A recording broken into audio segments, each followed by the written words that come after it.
पाठ 10 पढ़ेंगे। प्राकृतिक प्रदेश एवं जनजीवन। मरुस्थल प्रदेश। प्राकृतिक प्रदेशों में इस पाठ में मरुस्थल प्रदेशों के बारे में आपको बताया जा रहा है।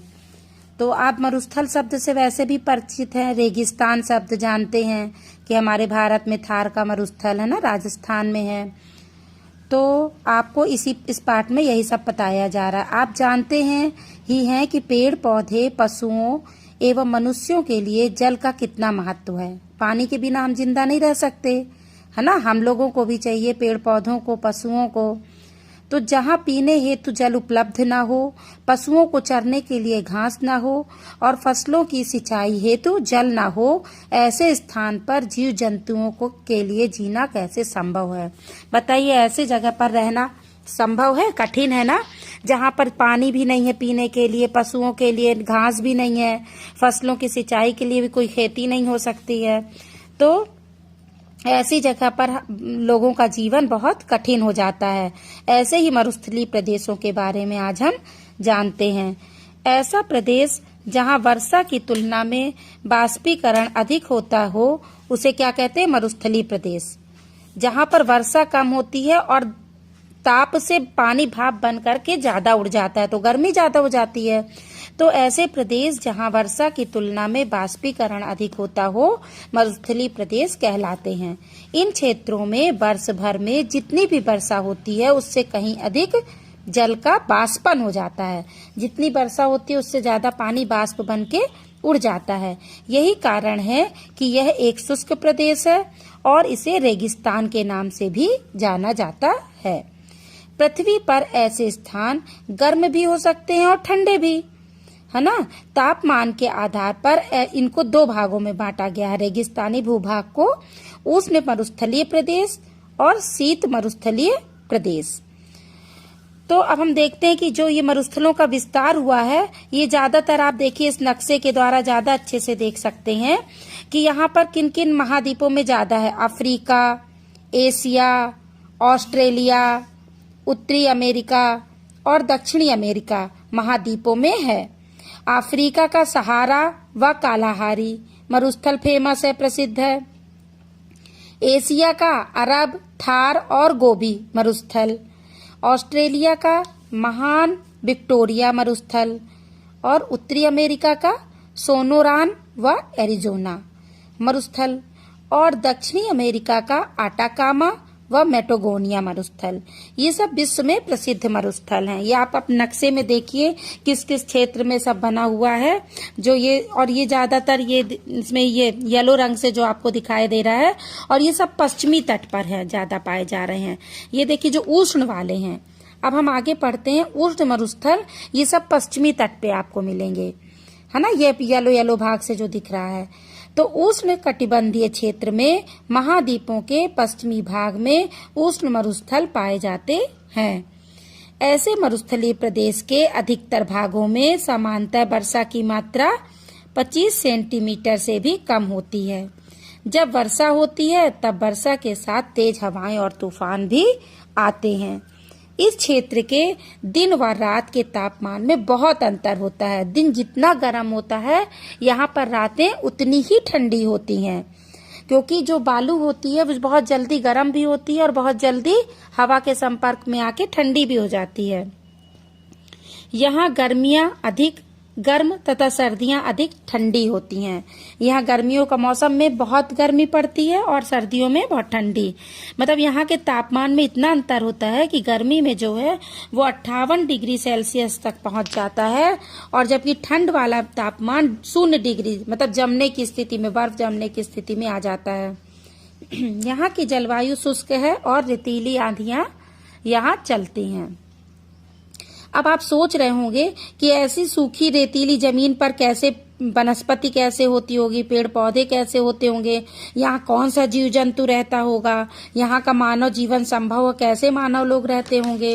ये सही भी बात है। चलिए हम जानते हैं अब इसकी वनस्पति को, पढ़ते हैं कि कैसी यहाँ की इन क्षेत्रों की वनस्पति कैसी होती है। ये देखिए चित्र में आपको दिखाया गया है कि यहाँ पर कटीली झाड़ियां देखिए आप ज्यादा दिखेंगी आपको। तो पानी की कमी के कारण यह क्षेत्र वनस्पति विकास के लिए अनुकूल नहीं है। यहाँ पर ज्यादा अच्छी वनस्पति नहीं मिलती है।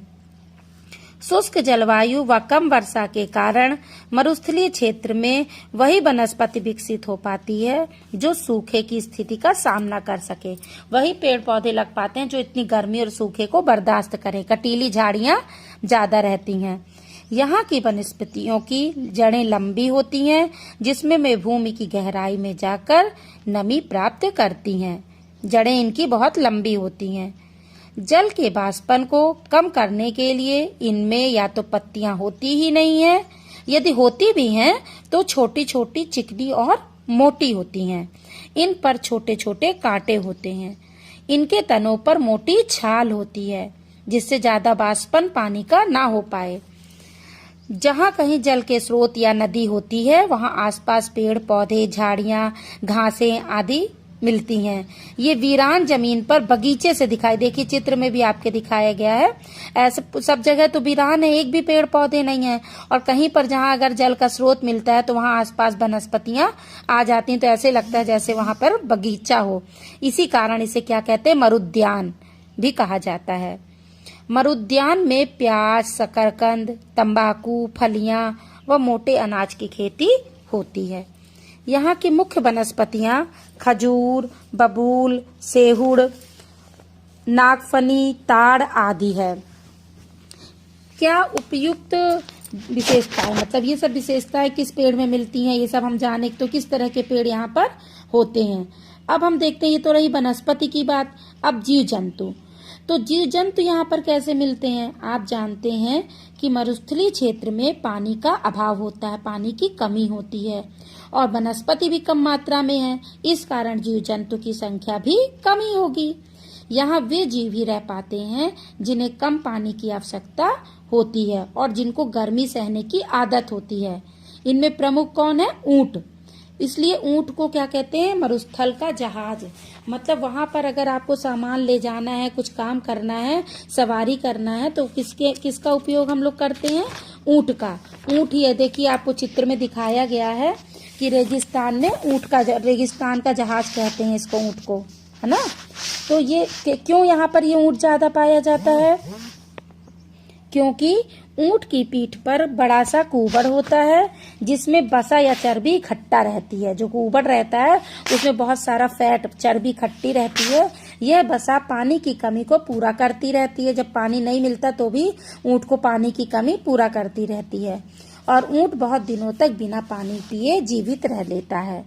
इसीलिए मंगोलिया में 2 कुबड़ वाले ऊंट भी मिलते हैं। कहीं कहीं तो 2, बहुत और ज्यादा उनमें क्षमता होती है जो पानी के बिना भी रह सकते हैं।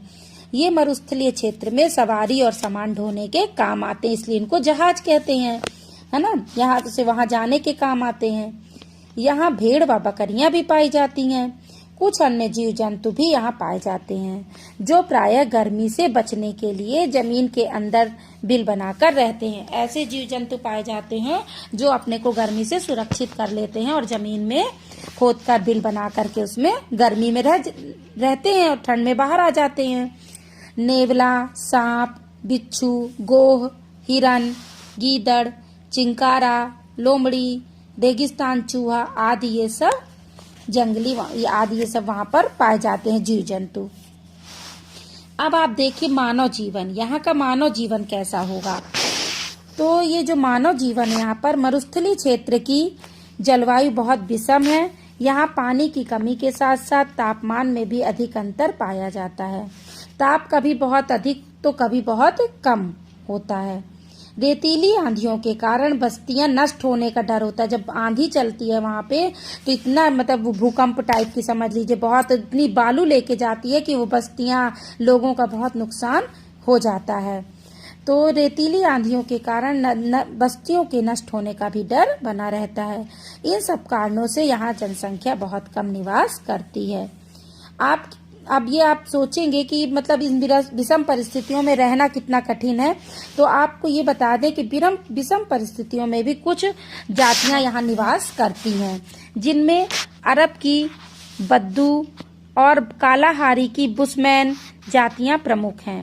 कालाहारी के बुशमैनपुरी तरह से शिकार पर निर्भर होकर जीवन गुजारते हैं। ये जो शिकारी हैं बुशमैन, ये अपना शिकार पर जीवन निर्वाह करते हैं, क्योंकि खेती वेती तो होती नहीं है। जबकि अरब के जो बद्दू जनजाति है, वो जानवरों को पालकर जीवन गुजारने वाले चरवाहे के रूप में अपना जीवन गुजारती है। ये लोग जानवरों के चारे व पानी की खोज में इधर उधर घूमा भी करते हैं। यहाँ के लोग लंबी यात्रा में ऊंट या बकरी की खाल से बने थैले में पानी भर करके ले जाते हैं कि प्यास लगेगी तो कहाँ जाएंगे, मिलेगा नहीं पानी। इससे पानी देर तक उनका ठंडा भी रहता है। यहाँ के निवासियों के जीवन में अब सुधार के प्रयास किए जा रहे हैं। यहाँ पर नदियों की घाटियां या खनिज तेल जैसे उपयोगी साधन हैं। वहाँ पर जहाँ पर ये सब नदियों की घाटियां हैं, खनिज तेल के साधन हैं, वहाँ पर सरकार रेल और सड़क मार्गों का विकास कर रही है। खनन व्यवसाय तथा उद्योग धंधे भी विकसित हो रहे हैं। यहाँ नदियां और सिंचाई के साधन उपलब्ध हैं। जहाँ भी वहाँ पर कृषि को भी प्रोत्साहित किया जा रहा है कि यहाँ भी कृषि होने लगे। इस तरह से आपने देखा कि मरुस्थलीय प्रदेश में जीवन यापन कितना कठिन है। अब हम इसको भी जानते हैं कि जान ले मरुस्थल में पाए जाने वाले बालू के टीलों को बालू का स्तूप कहते हैं। ये टीले हवा के साथ एक स्थान से दूसरे स्थान पर स्थानांतरित होते रहते हैं। एक जगह से बालू आई, उड़ा करके लाती है, टीला बना देती है, फिर वो बालू फिर पुनः उड़ी, फिर वहां की बालू ले जाके दूसरी जगह टीला बना दी। इस तरह से ये बालू का स्तूप बनते रहते हैं। मरुस्थलीय क्षेत्रों में घरों की दीवारें मोटी बनाई जाती हैं, जिससे गर्मी का प्रभाव कम हो।